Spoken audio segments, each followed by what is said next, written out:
Hi, ഒരു football പ്ലെയറിൻ്റെ ട്രെയിനിങ്ങും mental ഫിറ്റ്നസും വളരെ ഇമ്പോർട്ടൻ്റ് ആണ്. അതായത് പലപ്പോഴും പ്ലെയേഴ്സ് ട്രെയിനിങ്ങിനായിട്ട് വരുമ്പോൾ മെൻ്റലി ഫിറ്റ് അല്ലേയുള്ള പ്രശ്നം. ഫുട്ബോൾ പ്ലെയേഴ്സ് മെൻ്റലി ഫിറ്റ് അല്ലേ പ്രശ്നം എന്ന് വെച്ചാൽ ഇത് ലോഡ് എടുക്കാനായിട്ട് പറ്റില്ല. അപ്പോൾ എപ്പോഴും കോച്ചസ് പറയാറുള്ളത് ഒരു പോസിറ്റീവ് ആറ്റിറ്റ്യൂഡുള്ള ഗ്രൗണ്ടിൽ വരിക എന്നുള്ളതാണ്. ഈ പോസിറ്റീവ് ആറ്റിറ്റ്യൂഡുള്ള ഗ്രൗണ്ടിൽ വന്നാലുള്ള അഡ്വാൻറ്റേജ് എന്ന് വെച്ചാൽ ഏത് ട്രെയിനിങ് മെത്തേഡ്സും ഈസി ആയിട്ട് ലോഡ് എടുക്കാൻ പറ്റും. കാരണം ഞാനിത് ചെയ്യുമെന്നൊരു ഡിറ്റർമിനേഷൻ ഇല്ലെങ്കിൽ നമുക്കത് പാടായിരിക്കും.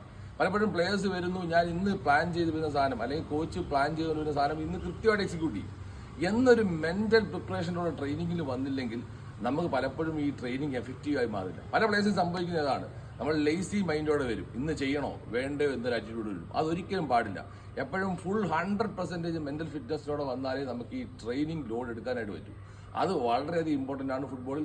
അപ്പോൾ നിങ്ങൾ പ്രാക്ടീസിന് വരുമ്പോൾ തീർച്ചയായിട്ടും ഒരു മെൻ്റൽ ടഫ്നെസ്സോട് കൂടിയ ഇന്ന് വർക്കൗട്ട് പ്ലാൻ ചെയ്തെല്ലാം കൃത്യമായിട്ട് ചെയ്യുന്നൊരു തോന്നൽ ഉണ്ടാക്കിയെടുക്കുക എന്നല്ല, അത് നിങ്ങളുടെ മനസ്സിനെ ടഫാക്കി എടുക്കുന്നത്. അതുകൊണ്ടാണ് മെൻ്റൽ ഫിറ്റ്നസ് വളരെ ഇമ്പോർട്ടൻറ്റ്. അപ്പം പ്ലെയേഴ്സ് ഗ്രൗണ്ടിൽ വരുമ്പോൾ ഫുൾ ലോഡും 100% എഫേർട്ട് വിട്ട് ചെയ്യാമെന്ന ഹൈ ഇൻറ്റൻസിറ്റി വർക്കൗട്ടുകളൊക്കെ ഈസി ആയിട്ട് അക്സെപ്റ്റ് ചെയ്യാൻ പറ്റിയ രീതിയിൽ വന്നാൽ നിങ്ങളുടെ ഫുട്ബോൾ ട്രെയിനിങ് മെച്ചപ്പെടും. ഫുട്ബോൾ ഇനിയും വ്യത്യസ്തമായ വീഡിയോ കാണാം. It's bye from Manish Shashi. Thank U.